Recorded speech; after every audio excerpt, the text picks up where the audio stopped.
أهلا بكم يا أصدقائي في سبوت أون المشاهير.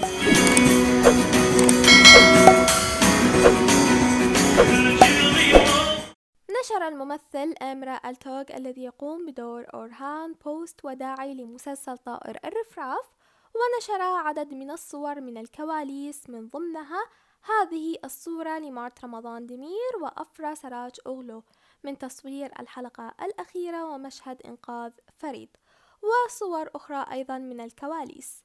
وعلق أمرا كاتبا: حتى اليوم شاركت في العديد من المسلسلات التي كان فيها 2 إلى 3 ممثلين كبار أستطيع أن أسميهم نجوم.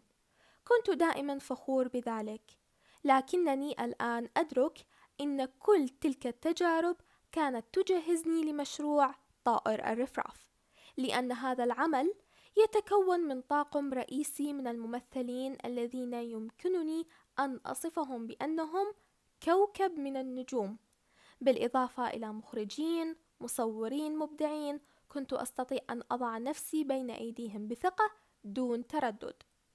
هذا المسلسل الذي لم يسطع نجمه في تركيا فقط، بل كتب اسمه بأحرف من ذهب في تاريخ الدراما العالمية، واستمر في تحطيم أرقام قياسية في نسب المشاهدة في أكثر من 200 دولة. قد أنهى مشواره في تركيا اعتبارا من اليوم. أتقدم بالشكر الجزيل لكل من ساهم في هذا العمل، لشركتنا المنتجة OGM Pictures، ولمدير أعمالي عبد الله بولات، وقبل كل شيء لجمهورنا العزيز الذي جعلنا نشعر بقيمتنا الكبيرة. إلى لقاء قريب مع شخصيات جديدة في مشاريع تلفزيونية جديدة، مع كل الحب والاحترام. رغبت أن أحتفظ ببعض اللقطات التي التقطتها بنفسي منذ أول يوم حتى آخر يوم كذكرى لهذا المسلسل. ما رأيكم بالصور التي نشرها أمرا، بالأخص صورة أفرا ومارت من كواليس الحلقة الأخيرة؟